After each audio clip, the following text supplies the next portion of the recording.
Então, nós vamos começar com a doutora Ângela Marques. Ela é criadora da técnica de linfoterapia, doutora em ciências, área de oncologia da Faculdade de Medicina da USP, mestre em ciências na área de oncologia pelo Hospital do Câncer de São Paulo. Uma nossa querida amiga, o currículo dela, gente, é imenso. Dá uma olhada. Uma nossa querida amiga. Estamos sempre juntas para falar sobre a importância da equipe multidisciplinar. E a doutora vai falar sobre as diversas formas de reabilitação através da fisioterapia. Conosco online, doutora Larissa Fonseca. Levanta a mãozinha, Larissa. Obrigada. A doutora Larissa, ela é graduada na Unesp de Botucatu, ela é dermatologista, especialista pela ABM, Sociedade Brasileira de Dermatologia, membro titular também da mesma sociedade, e ela é coordenadora de turmas de pós-graduação de cosmiatria e laser do Instituto Lapidaire. Ela vai falar sobre cuidados para proteger a pele do paciente durante e pós-tratamento. Nós temos agora a nutricionista Gláucia Rubner. Tudo bem, Gláucia? Faz um tchau para a gente. Obrigada. A nutricionista pela Universidade Federal de Ouro Preto, especialização em nutrição clínica pela Faculdade São Camilo, especialização em fitoterapia funcional da Unixul. Ela vai falar sobre o papel da dieta e hábitos no câncer de mama. Quanto tempo elas vão ter? Cadê a Rochelle? Clarícia, quanto? 15 minutos cada uma. Isso. Pode ser? Quer começar? Sumiu o sininho, doutora. viu? Que bom, não acha. Boa tarde a todos. Acho que a todas, né? Eu não falo todes, pelo amor de Deus. Né? É um prazer estar aqui. Quase que eu não vinha, né? Mas consegui chegar aqui. Eu moro uma parte do tempo em Campos de Jordão e achei que não fosse capaz de vir, mas acabou dando tempo. Eu trabalho com câncer e especificamente com câncer de mama há quase 40 anos. Vocês vão de imaginar o que era fisioterapia, falar de fisioterapia no câncer de mama há 40 anos. E realmente, eu posso dizer também que fui pioneira de montar um serviço nessa área no Instituto Brasileiro de Controle do Câncer, depois também no Pérola Byton, e hoje eu tenho enorme prazer de falar que eu acabo divulgando a fisioterapia em oncologia para vários países, né? Hoje eu fico muito mais fora do país dando cursos e vejo a evolução desses outros países. Eu vou do Canadá, México, Estados Unidos, né? Estou indo para a Colômbia na terça-feira também. Fico meio com medo, né? Porque Colômbia é uma região, México e Colômbia, né? O meu passaporte começa a ficar meio complicado. Mas assim, é muito legal de ver a evolução. E quando eu comecei a trabalhar com fisioterapia em câncer de mama especificamente, nos contrataram, né, o serviço no hospital para tratar especificamente de linfedema. E parece que sempre foi o bicho-papão, né? E hoje as estatísticas, graças à redução das cirurgias, né, as cirurgias cada vez mais conservadoras, essa consequência, ou quase essa sequela, digamos assim, está num índice muito menor. O que eu quero dizer também é que todos os personagens, não só nós, mas todos os personagens de saúde que tratam o paciente são igualmente importantes, né? E hoje, principalmente, puxando sardinha para o meu lado, é impossível você pensar de fazer a cirurgia numa paciente e essa paciente ficar com o braço com uma limitação funcional, né? Ah, está sem câncer, mas não mexe o braço.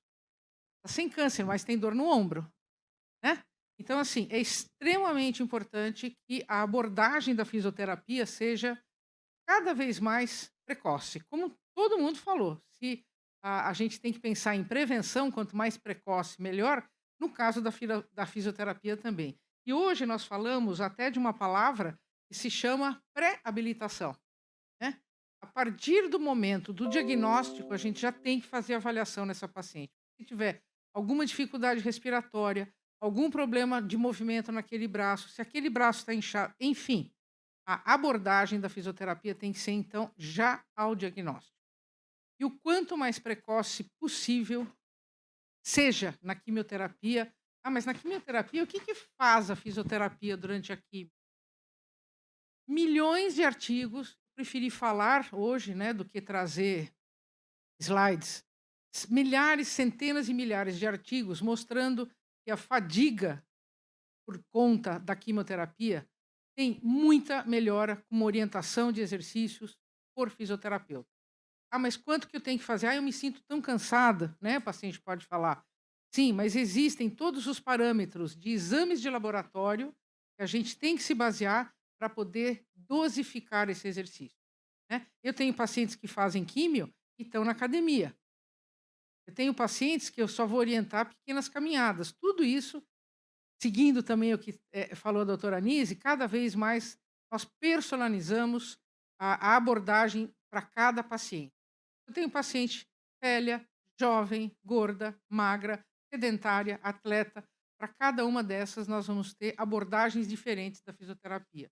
O importante é essa precocidade. E eu queria fazer uma pergunta, mas não ia dar tempo, em relação à termografia. A doutora Anise falou, é muito usado na ortopedia. Exatamente. Então, hoje, a fisioterapeutas, nós usamos exames de imagem, ultrassonografia, feito por fisioterapeuta, tanto a ultrassonografia como a termografia, também para detectar alterações musculares, ligamentares nessas pacientes. Então, é extremamente importante que a gente acompanhe, porque às vezes nós observamos, por exemplo, o paciente vem com uma dor no ombro, eu vou examinar o ombro.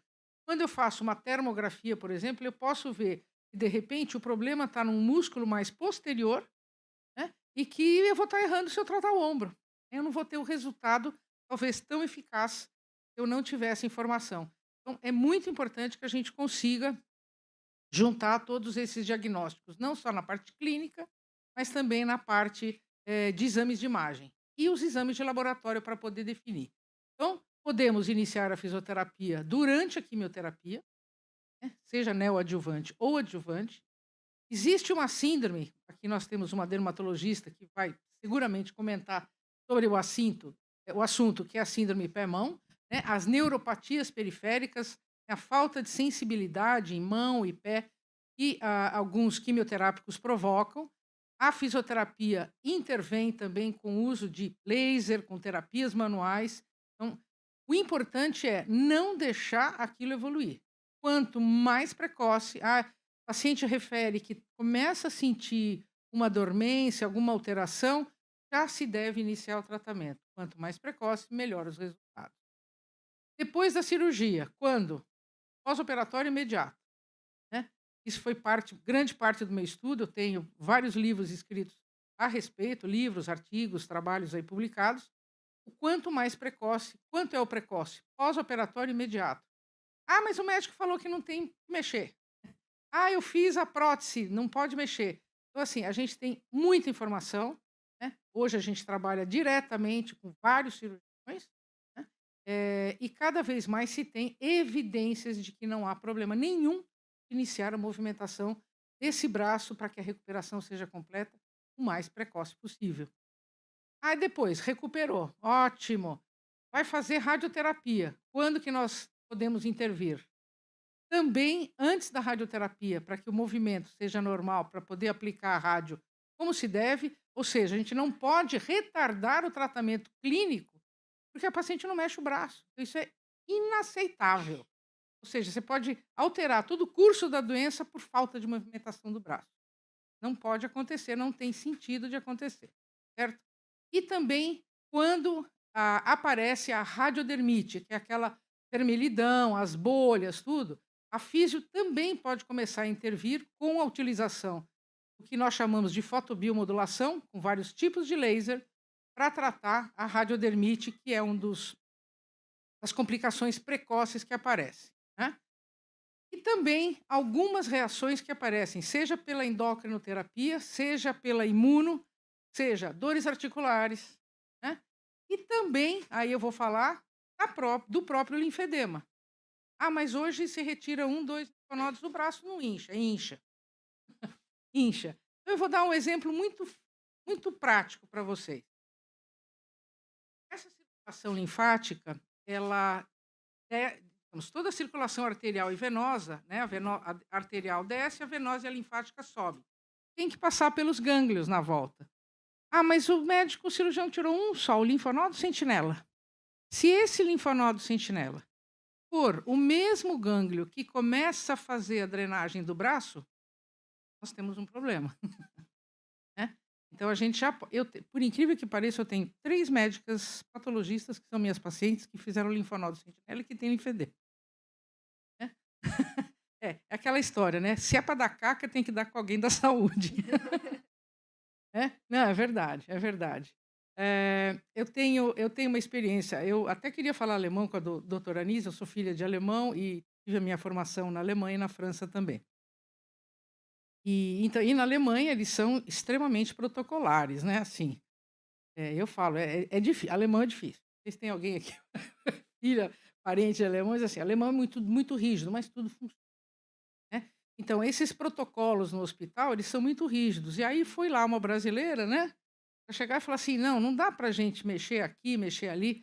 E aí mudou um pouco, eu estive na Universidade de Freiburg, que é na Floresta Negra também, eu queria até saber onde ela ficou, a Anise, né? De repente estivemos aí muito, muito próximas em algum determinado momento. E aí, nesse sentido, o alemão tem o protocolo, assim, tem muitos protocolos, mas meu pai falava o seguinte: os protocolos são que nem as leis, foram feitas para serem desrespeitadas. Por quê? Né? Porque cada paciente é uno, cada paciente é diferente. Né? Então a gente tem que abordar de formas diferentes. Então eu tenho a pré-habilitação, tentando avaliar, principalmente movimentação de braço, todas as queixas que essa paciente tenha antes de qualquer procedimento de tratamento. Nós temos a físio intervindo não somente na fadiga por conta da quimioterapia, por queda imunológica, tudo, mas também em sintomas de náusea e vômito. A doutora Alice estava falando, tem muita diferença, né, ainda entre você tratar alguém do Einstein e tratar alguém do Pérola. Então, nós fizemos esse trabalho, na época era para ser um trabalho multicêntrico, e nós comparamos os pacientes do Pérola com o do Einstein, em relação a náusea e vômito. Né? Nos pacientes do Pérola, assim, pacientes já tinham tido vários episódios de náusea, de vômito e tal, e nós começamos a aplicar um tipo de estímulo elétrico em ponto de acupuntura, né? E a gente viu um resultado fabuloso. Legal. Nós tivemos 100 e tantos pacientes, então um N bastante razoável. Já no Einstein, nós tivemos uma paciente com náusea. Né? Por quê? Porque lá se dá uma medicação muito mais cara, né? Né? E então a gente acabou fazendo um trabalho monocêntrico. Não deu para fazer um multicêntrico, porque justamente essa é a grande. Então, essas diferenças realmente não podem existir aqui no nosso país. Né? Enfim. Hã? Exatamente, não pode, né? Não pode. Agora, eu entendo assim, o SUS, como plano de saúde, é o melhor plano de saúde do mundo. Eu tenho parentes na Alemanha, eu tenho muito contato com o pessoal da França, eu morei na França também uma época. O SUS é muito melhor do que está lá, viu, gente? Eu sendo bastante sincera. Eu tenho uma prima na Alemanha que teve um tumor de ovário e a médica pediu um ultrassom. Ela falou assim: daqui 3 meses você vai fazer. Como daqui 3 meses? Né?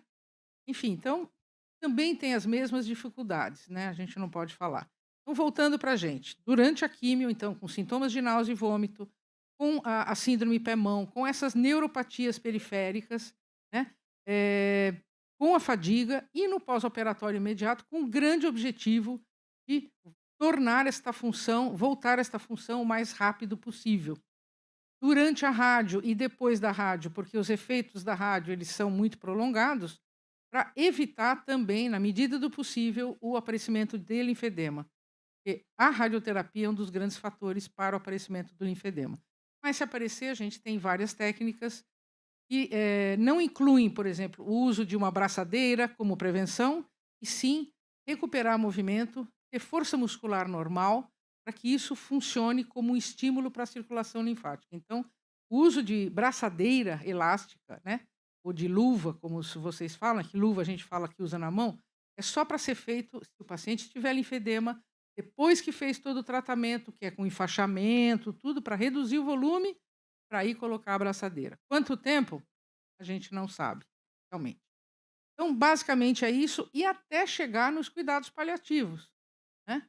Então, quando a gente fala de cuidados paliativos, como fisioterapia, você fala: "Mas o que que fisioterapia vai fazer?", né. Tem vários procedimentos dentro de medicina integrativa ou, que a gente pode utilizar, né. O grande objetivo que a gente fala é assim: "Eu quero tratar o momento do paciente, a dificuldade que aquela paciente tenha naquele momento", né. É o lençol que está enrugado e que está me doendo a pele, você vai orientar a arrumar o lençol. É colocar o braço mais para cá, eu não tenho objetivo de cura, tenho objetivo de dar a melhor qualidade de sobrevida e a melhor qualidade de morte. Obrigada, gente.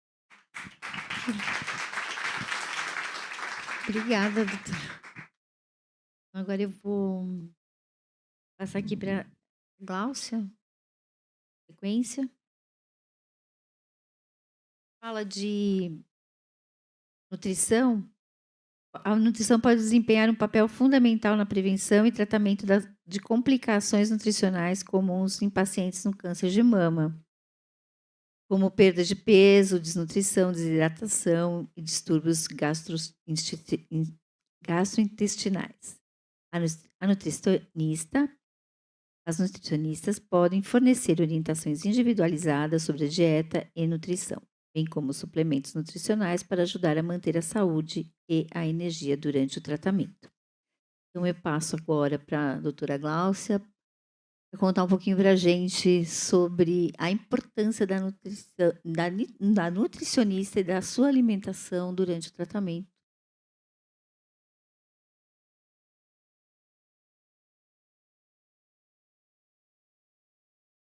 Boa tarde, Bem, Clarissa. lá, Boa tarde a obrigada. todos que estão assistindo, tanto no auditório quanto de forma online.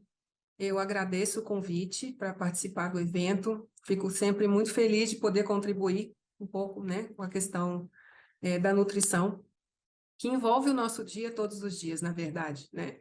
A nutrição, ela faz parte aí da nossa vida várias vezes ao dia, se a gente for parar para pensar. E durante o tratamento do câncer e pós-tratamento também não é diferente. Então, a abordagem ela tem que ser realmente individualizada, a gente verificar cada caso, cada fase do tratamento, né? E como foi dito aí na questão da fisioterapia, a nutrição também na mesma forma.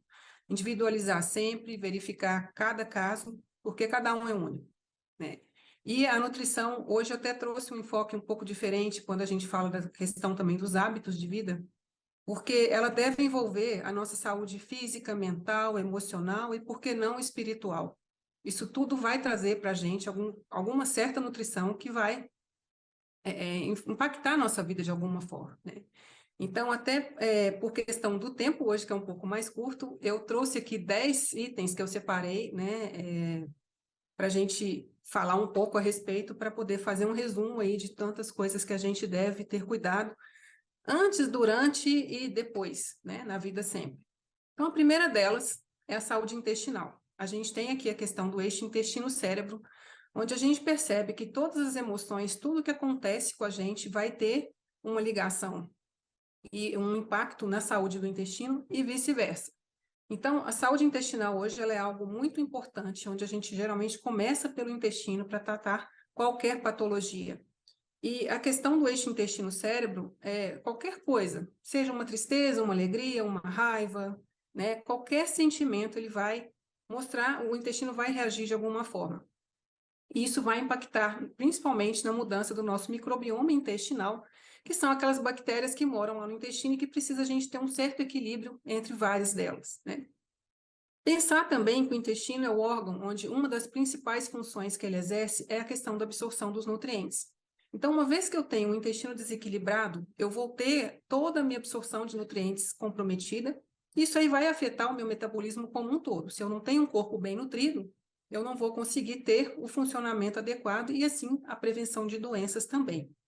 Lembrar também que é muito comum em pacientes com câncer presença de fungos.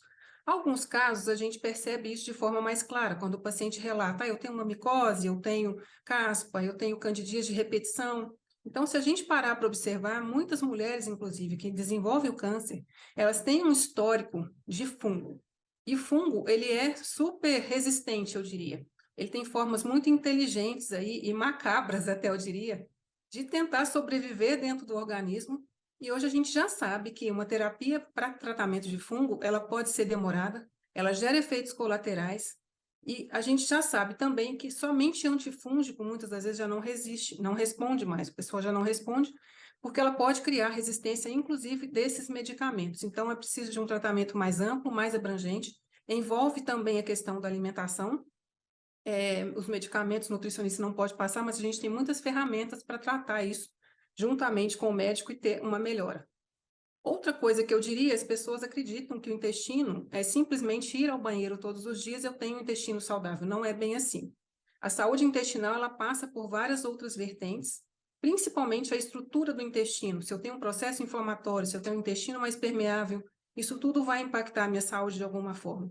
Então, ir ao banheiro todos os dias é ótimo, é excelente, mas não é só isso. Somente isso não basta, tá? A gente precisa pensar como um todo. E hoje a gente tem também uma coisa que é muito abordada, que é a questão de desparasitação. Inclusive, a gente vê aí, tem visto muito em rede social, isso tem sido muito abordado, e a recomendação que eu dou é essa, que a gente faça realmente exames confiáveis.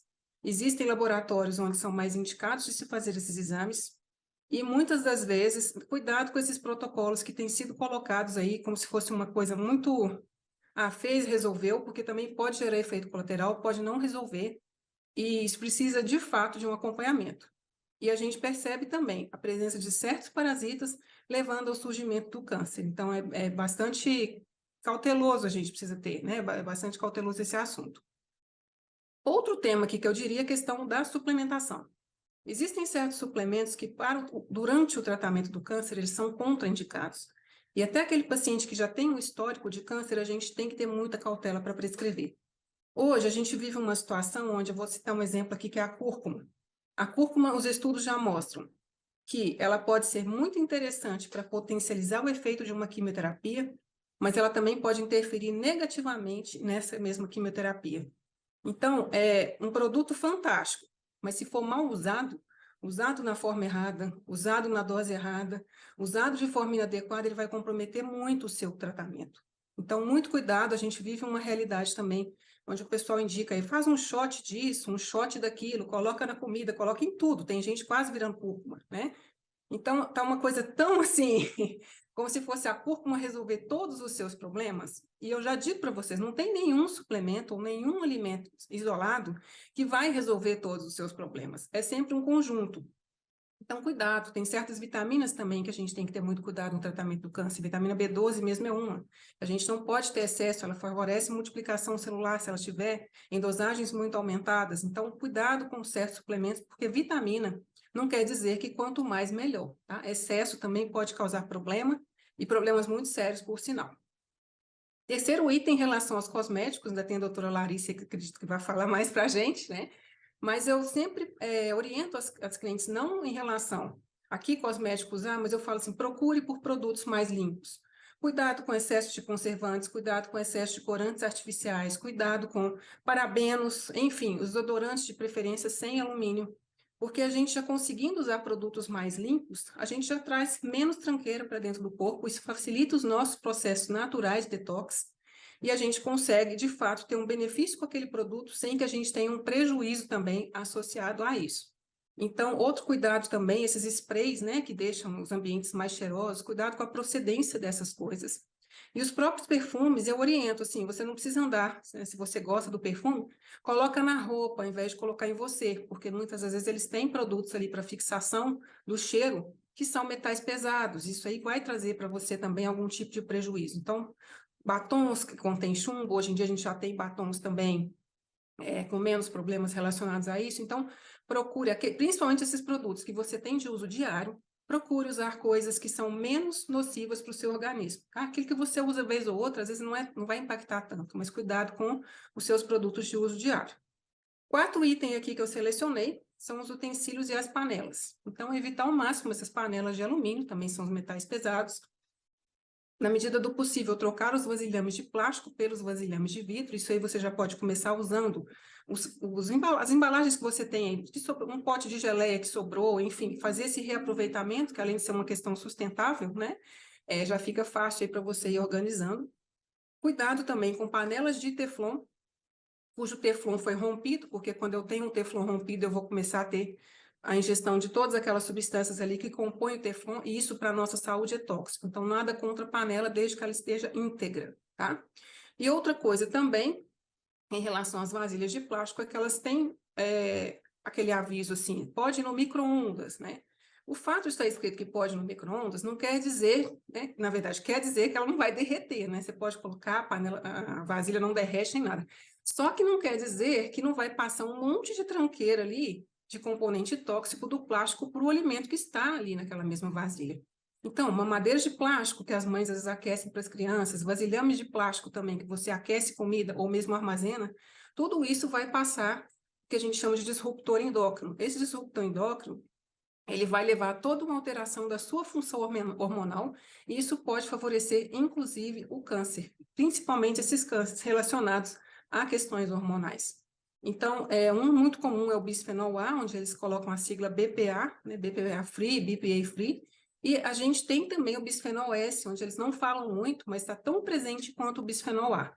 Então, o simples fato do plástico não conter bisfenol A também não garante 100%. Tá? E outra, se o alimento estiver quente, ou se for um alimento mais oleoso, a captação de bisfenol desse plástico vai ser ainda maior. Então, cuidado com isso. Quinto item aqui, até bastante polêmico por alguns casos, é a questão do consumo de leite e derivados. Hoje a gente já sabe que existem muitos estudos mostrando a questão da relação do leite com o câncer. E outra questão preocupante é que a gente sabe que muitos dos leites hoje produzidos pelas vacas, elas estão em condições de alimentação não muito boas, tendo que produzir leite no volume, não necessariamente com qualidade.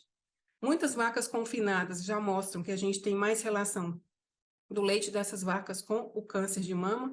Então, assim, esse leite chega na indústria também, ele é totalmente modificado, seja pela presença dos conservantes que eles colocam, e seja também pelo processamento térmico que ele sofre, que muda a conformação das proteínas, e isso faz com que a gente não reconheça da mesma forma como um leite, né? E outra que o leite humano feito para o humano, de vaca feito para bezerro, né? Se a gente for olhar bem, a gente toma um leite aí de outra espécie. Existem muitas eu diria, controvérsias em relação a isso entre os profissionais e entre estudiosos também do assunto, e aí eu sempre acho que vale a pena estudar e avaliar cada caso de forma individual. Mas eu deixo esse alerta, porque às vezes, dependendo da situação, a gente consegue colocar isso daí, e não é, às vezes, um leite uma vez ou outra que vai levar a pessoa ao câncer, isso é um conjunto de fatores. O sexto item é o que eu diria que é o básico que funciona e que anda tão esquecido, e que se a gente for parar para olhar, a questão da hidratação é uma delas, as pessoas precisam se hidratar melhor, e isso, às vezes, a gente tem sempre que bater nessa tecla com o paciente. Uma média, aí, eu diria, 30 ml por quilo de peso, isso também pode variar de acordo com cada caso, mas isso aí já te faz fazer essa continha agora, né, de quanto de água você tem tomado e se isso tem suprido a sua necessidade. Outra coisa, sono, tá? Principalmente da pandemia para cá, eu nunca prescrevi tanto fitoterápico para sono quanto eu tenho feito ultimamente, né? Agora até que já nem tanto, mas no início foi uma coisa assim, do além, realmente. Foi muita gente dormindo mal, e muito do que as pessoas dormem mal hoje é pelo esse estímulo, esse excesso de estímulo que a gente vem sofrendo. Então, fazer essa higiene do sono, isso aí tem vários passos que a gente pode fazer para conseguir dormir melhor, né? Existem fitoterápicos, sim, que ajudam, mas o ideal é a gente tentar também usar de outras estratégias não medicamentosas, né? Porque o fitoterápico ele também pode agir como medicamento, tá? Mas são recursos que às vezes a gente pode usar e são bem interessantes aí, dependendo do caso. Outra coisa super importante é a atividade física. Então, sair da inércia, né? Super importante. Então, a atividade física ela tem que fazer parte. E às vezes a pessoa pergunta qual que é a melhor? Melhor é aquela que você vai seguir fazendo, é aquela que vai te ajudar, tá? É aquela que você vai conseguir manter. É claro que tem casos que tem opções melhores, né, mais adequadas, mas o importante é o seguinte, saia da inércia, e aí a gente vai trabalhando em relação a isso, e tem todo o pessoal aí da fisioterapia, educação física, muita gente que pode contribuir te orientando nesse sentido. A questão da alimentação, que nem se fala, hoje em dia o acesso a tantas coisas que a gente só comia esporadicamente, ele passou a ser quase que uma regra, né? As pessoas estão tendo muito acesso a muita coisa, e aí é bom ter todo esse cuidado também. E outra coisa que é importante é lazer, né? Ter momentos de lazer, isso aí faz toda a diferença, tá? Sétimo item aqui, rapidinho, já estou terminando.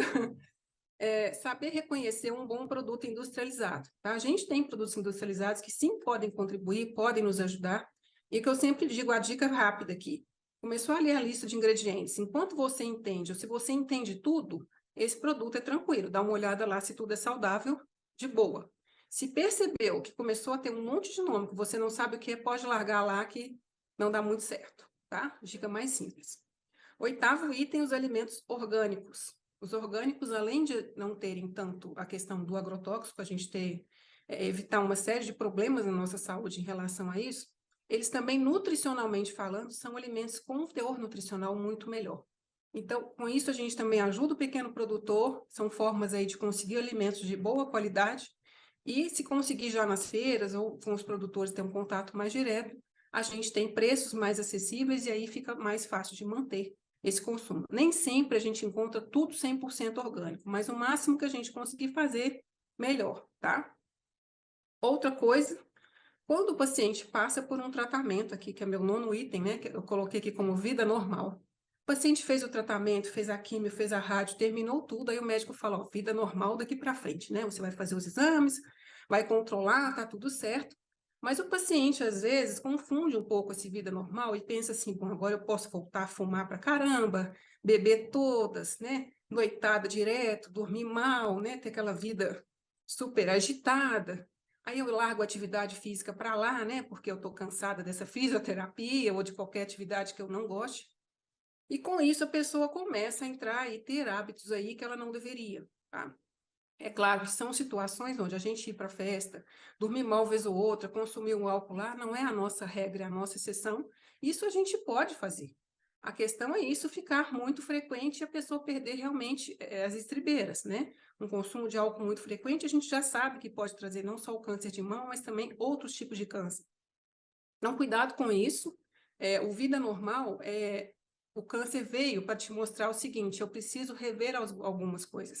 E rever os hábitos de vida, rever a alimentação, rever tudo isso faz parte do processo. E a gente precisa levar disso adiante para a nossa saúde mesmo, para a nossa qualidade de vida. Porque isso não interfere só na nossa vida, mas na vida da nossa família como um todo, de todas aquelas pessoas que cercam, né? Quando a gente tem uma pessoa doente, aquilo ali vai espirrar em todo mundo que está em volta. Então, a gente precisa procurar fazer o nosso melhor. E o último item aqui, não menos importante, é a questão do atendimento individualizado, como a gente vem preconizando sempre.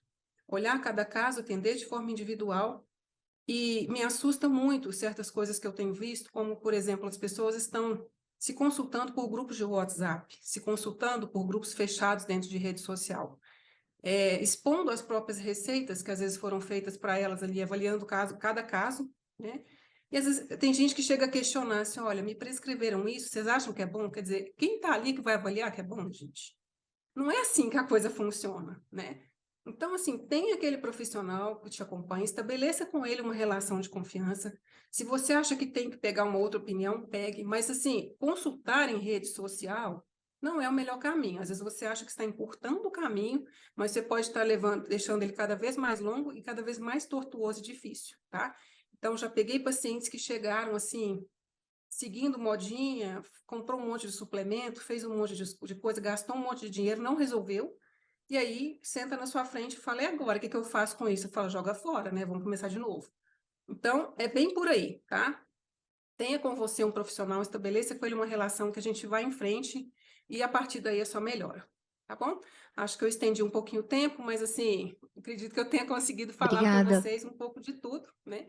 Agradeço mais uma Excelente. vez o convite e me coloco à disposição aí, caso tenha alguma pergunta. Muito obrigada. A Glaucia vai ficar com a gente mais um pouquinho e aí a gente passa para a Larissa agora. Ela vai falar sobre o cuidado com a pele no tratamento. Perfeito, boa tarde. Eu queria agradecer primeiro o convite, né? Para mim é uma honra estar aqui, mesmo que não presencialmente com vocês. Eu queria realmente deixar assim bem aberto, né? Se vocês puderem, né, ter esse acesso, se vocês tiverem alguma dúvida durante a minha explanação, pode pegar, falar, né? Eu não sei se aí tem algum microfone, né? Aí A gente vai deixar as perguntas para depois, pode ser? Assim, pode você ser, consegue, tudo a gente está com tempo curto, nós Tá bom. temos 15 Perfeito. minutos para apresentação e aí a gente volta todo mundo para a conversa, bate-papo. Perfeito. Então, eu vou falar um pouquinho, né, sobre esse órgão enorme que é a pele, né, que é o nosso maior órgão do corpo. E é o órgão que a gente se comunica, né, que a gente se comunica com o ambiente, que todo mundo vê, que muitas vezes a gente não consegue esconder. E que sim, né, o câncer de mama, ele pode ter várias manifestações ali na pele e que precisam ser analisadas caso a caso. Então, né, já foi comentado, né, por exemplo, a radiodermite, né, então aquela inflamação da radioterapia que fica no local ali que tem a incidência da radioterapia. A gente pode ter, né, também comentado a síndrome mão-pé, que fica vermelho, fica quente, fica sensível. A gente tem também algumas paraneoplasias, né, como pode até uma dermatomiosite, enfim. Eu poderia falar aqui de 1001 doenças dermatológicas que estão relacionadas ao câncer de pele, mas eu acho que esse não é o intuito. Por quê? Porque se você tiver alguma manifestação na pele, é muito importante que você vá no dermatologista para ser examinado de uma maneira mais abrangente, porque muitas vezes uma pequena alteração da cor do mais avermelhado para o mais arroxeado pode significar coisas totalmente diferentes. Também foi falado, né, a questão das micoses, né, desse tratamento mais difícil. Então, realmente, né, a gente precisa, não adianta geralmente, às vezes com o tópico, a gente precisa fazer algumas associações. O que eu queria trazer aqui para vocês é algumas particularidades, né? Então, a ideia é, se você vê alguma coisa vermelha na pele, a unha também é super acometida. A gente tem as unhas em linhas de boca, a gente fala, que por conta de alguns remédios de quimioterapia, a unha para de crescer. E a unha parando de crescer, ela forma meio que uma linha, um sulco mesmo profundo na unha. E isso também a dermatologia consegue ajudar no tratamento. Sem contar a questão dos cabelos, né? Que eu acho que é uma das partes que realmente são mais importantes, quando são mais impactantes, né? A minha irmã é oncologista e ela mesma fala, né, que quando ela comenta sobre o diagnóstico de câncer, o que ela deixa para o final é a parte dos cabelos, né? Porque os cabelos realmente é uma parte da nossa autoestima que é, assim, principalmente para nós mulheres, é uma coisa muito forte. E mesmo que tenha uma queda pequena, a gente já fica preocupado, imagina numa queda de pós-quimioterapia. Então, a queda do cabelo é uma queda que dependendo realmente ali do quimioterápico, pode ser mais intensa.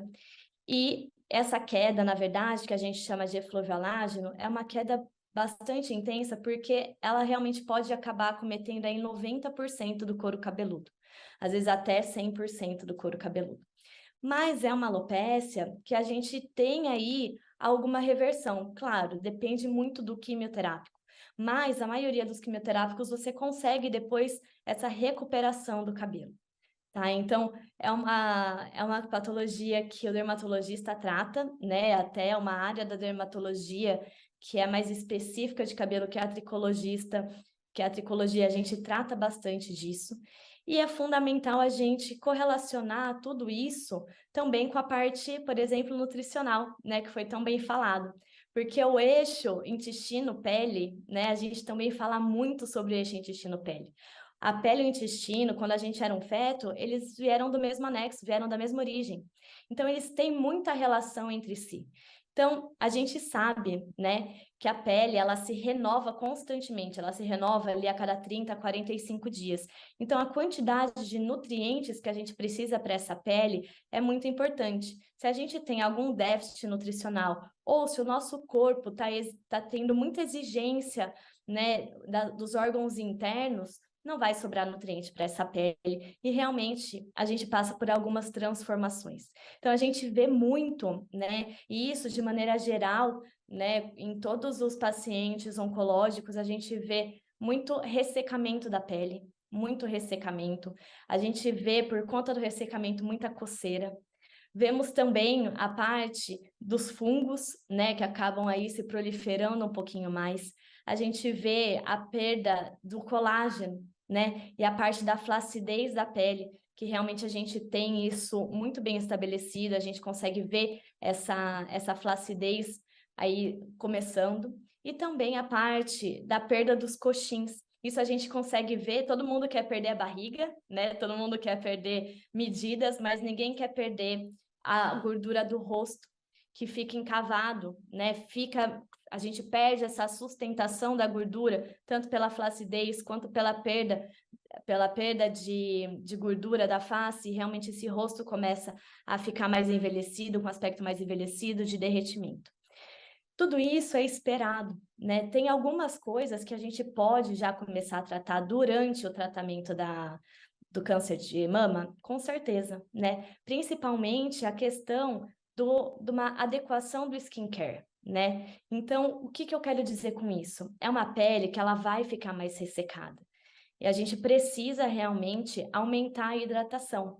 Mas, ao mesmo tempo, se a gente fizer hidratação demais numa pele com uma tendência a uma oleosidade, ela também pode piorar essa oleosidade, piorar e começar a dar até espinhas.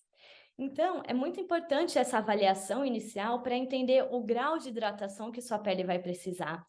Importantíssimo a gente, nessa pele que tá com uma imunidade, não só do corpo, né, mas a imunidade da pele também está um pouco mais prejudicada nesse momento, a gente pensar que essa imunidade também está relacionada à barragem dos raios ultravioletas.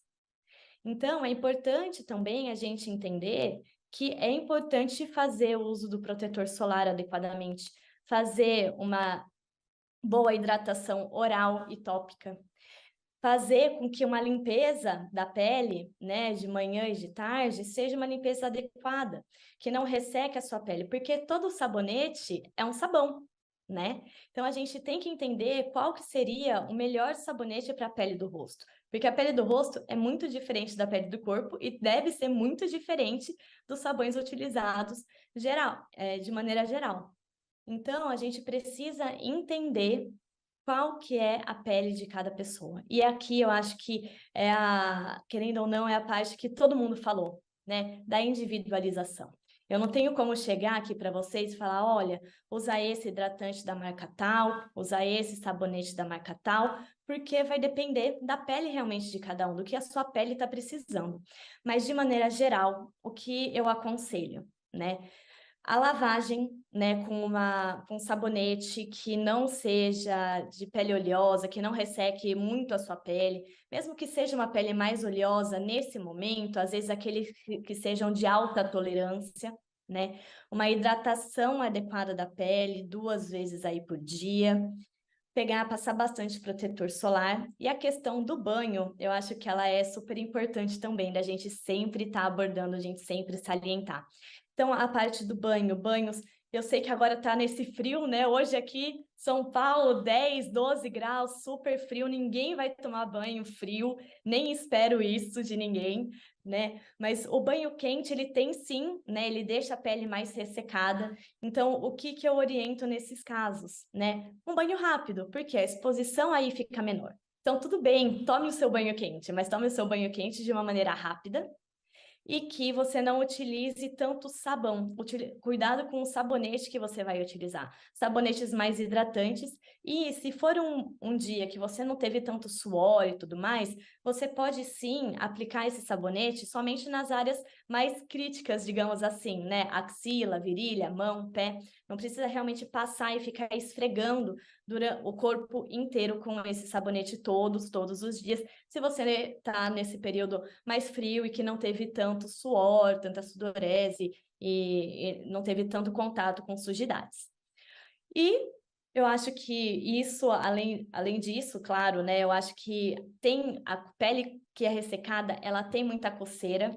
Então tem gente que pega e fala assim, eu vou limpar bem essa pele, né? Pegar com esponja, Gente, esponja esquece, tá? A sua mão é mais do que suficiente para fazer uma limpeza adequada da sua pele, tá? E depois, claro, do banho, é o momento ideal para você utilizar um bom hidratante, tá? E qual que seria o melhor hidratante? O melhor hidratante, na verdade, seriam aqueles na composição creme, porque a loção, ela é mais fluida, ela é mais fácil de passar, mas ela tem um poder de hidratação menor do que os hidratantes em forma de creme.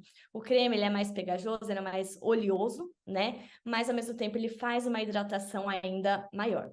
O que sempre me perguntam é a questão de, eu posso usar um óleo junto? Posso usar um óleo, né, para fazer a hidratação da pele? Você pode utilizar óleo, mas o óleo ele não substitui o hidratante. O óleo sozinho ele não consegue penetrar na sua pele, fazer uma hidratação da sua pele. Então é importante, se você gostar de um óleo de amêndoa, enfim, o óleo que você gostar, você pode sim, mas daí eu falo para juntar ali no hidratante. E o hidratante, depois do banho, né, para essa pele que está ressecada, é praticamente obrigatório. Porque logo depois do banho, o banho só da água está passando, né? O atrito da água com a pele. O sabonete e a água quente, ela faz com que a pele fique mais sensível e você consegue ali logo depois do banho já restaurar essa barreira cutânea que a gente fala, que é tão importante, fundamental até para essa questão das micoses, né, para restaurar essa barreira, para não ter tanto problema, não ter a questão de ficar se coçando, né? Porque a coceira, o que a nossa unha difere da unha do gato, da unha do cachorro? Nada, só a questão da força. Mas esse atrito constante, ele pode sim, né, deixar a sua pele ali mais marcada, pode deixar a pele ali com uma barreira aberta para a entrada realmente ali de micro-organismos. Tá? E da parte depois do tratamento, né, a gente tem aí 1001 coisas para fazer. Eu realmente acredito que durante o tratamento da quimioterapia, a gente não consegue fazer, por exemplo, muitos usos injetáveis, né? Porque aí realmente a gente fica, né, brigando ali com a cicatrização fica diferente, a imunidade fica diferente, então a gente tem riscos muito grandes.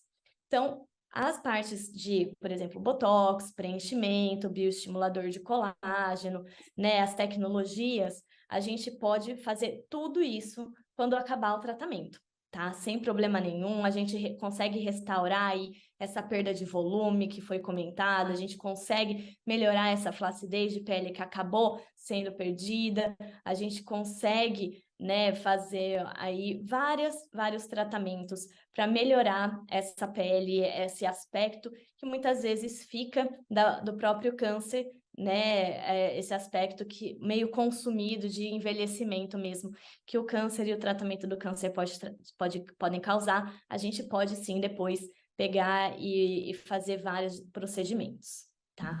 E daí uma coisa também que foi comentada é cuidado, né? Muito cuidado. Hoje a gente vê muitos profissionais aí que se dizem capacitados para fazer procedimentos, que se dizem capacitados para fazer uma ou outra coisa, principalmente da área estética, e que não estão 100% capacitados para entender o seu corpo como um todo.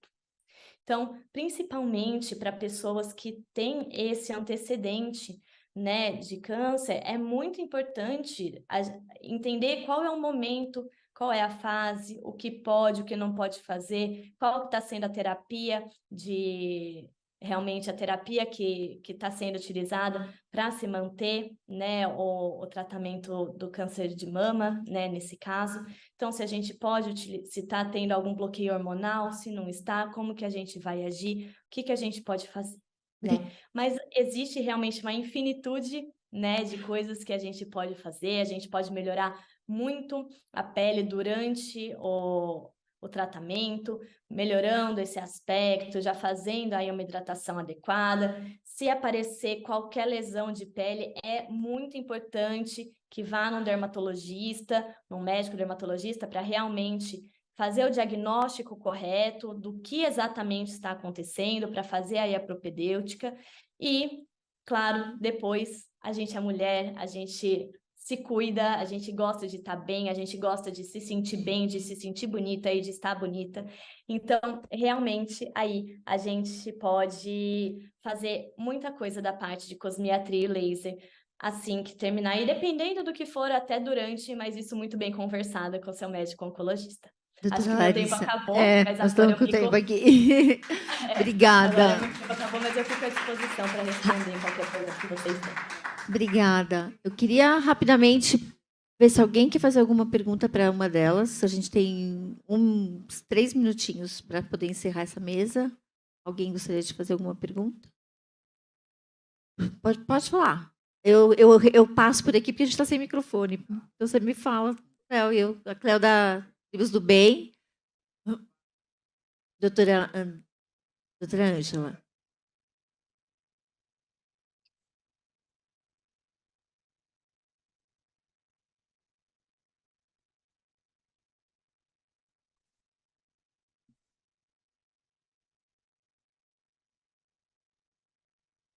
Não, Só reforçando a pergunta, ela quer saber qual é o procedimento para chegar na para chegar no fisioterapeuta. fisioterapeuta. É. A primeira coisa que a gente tem que levar de conhecimento para vocês é que o fisioterapeuta, da mesma forma que nutricionista, você não precisa do encaminhamento médico, tá? Nós somos profissionais de primeiro contato, você pode ir direto para a única ressalva que eu faço é que você deve procurar um profissional especialista em oncologia, né? Você orienta o paciente que procure um profissional especialista em oncologia. Nós temos hoje, dentro da fisioterapia, várias especialidades, assim como as especialidades médicas. Nós temos a especialidade de oncologia. Então, o colega, para ter o título de especialista, ele precisa fazer a prova, ele precisa passar nessa prova da Associação Brasileira de Fisioterapia e Oncologia e ter o reconhecimento pelo Conselho Federal. Então, isso é importante que saiba se esse colega tem essa especialidade, esse título, né? Porque isso te confere segurança no tratamento, tá? Então, não há necessidade do encaminhamento médico. Se, por acaso, o colega fisioterapeuta tiver alguma dúvida em relação ao que foi feito em termos de cirurgia, ou de rádio, ou de químio, aí ele deve entrar em contato direto com o médico que está tratando para tirar essas dúvidas e saber exatamente qual vai ser o melhor procedimento que ele vai fazer. Tá?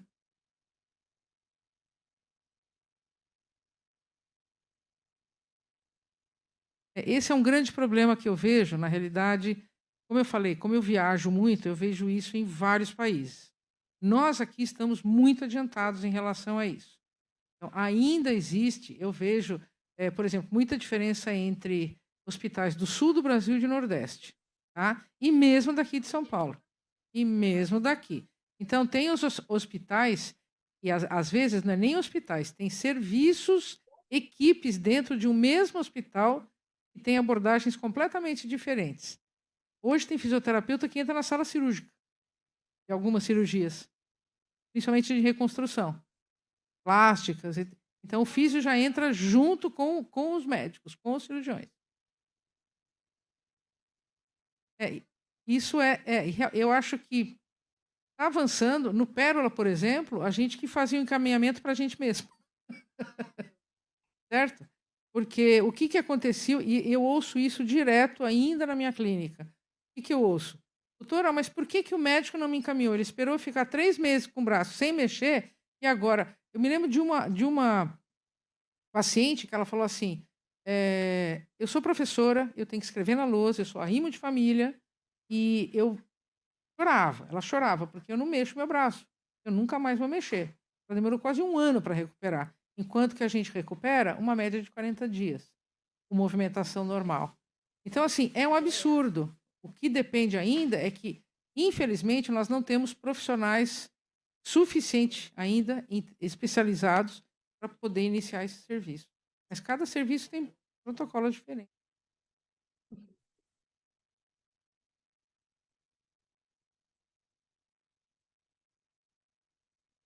Está mudando bastante, né? Eu tenho assim o prazer de ver em outros países, por exemplo, o Chile, uma das primeiras vezes que eu fui ao Chile, não faziam nada. Hoje, a fisioterapia é reconhecida até para cuidados paliativos, reconhecido pelo sistema de saúde e pago.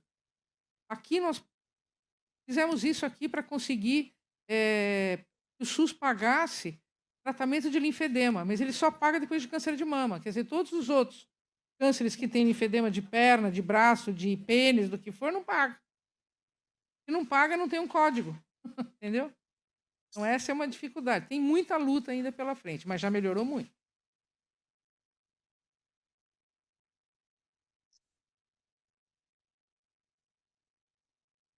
Uma excelente pergunta. Existem os mitos e as verdades dentro disso, né? Então, os mitos são: você não pode pegar peso, não pode depilar, não pode pegar calor, não pode não sei o quê, não pode, não pode, não pode, não pode, não pode. Quais são os fatores de risco para o aparecimento do linfedema? Não tem nada a ver com isso. Nada, zero. Não tem nada na literatura que mostre. Nada. Eu rasgo meu diploma. Ok?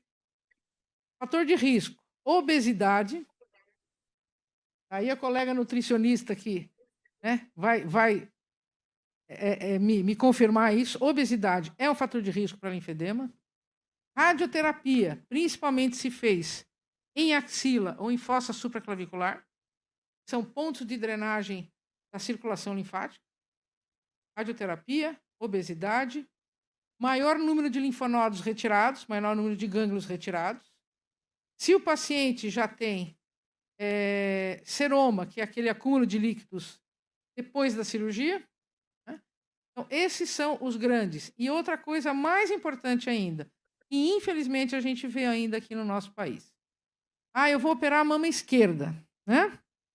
Aí eu tenho que fazer quimioterapia neoadjuvante. O que faz o pessoal da enfermagem? Vamos usar o braço esquerdo, porque depois a gente não vai poder usar porque você vai operar. Então, um grande fator de risco é aplicar quimioterapia no braço, mesmo que seja antes da cirurgia.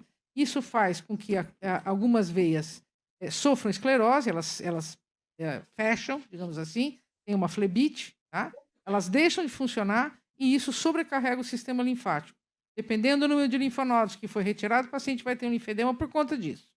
Eu vou repetir: radioterapia, obesidade, número de linfonodos retirados e se está fazendo quimioterapia ou se fez, né? Quanto mais ciclos fizer daquele braço, maior a probabilidade de ter linfedema. Esses são os fatores de risco. A mesma coisa. O que acontece é que se você tirou muito linfonodo, pode... eu dou um exemplo: a minha irmã, por acaso, é mastectomizada. Pergunta se ela faz alguma coisa que eu falo. Claro que não, né?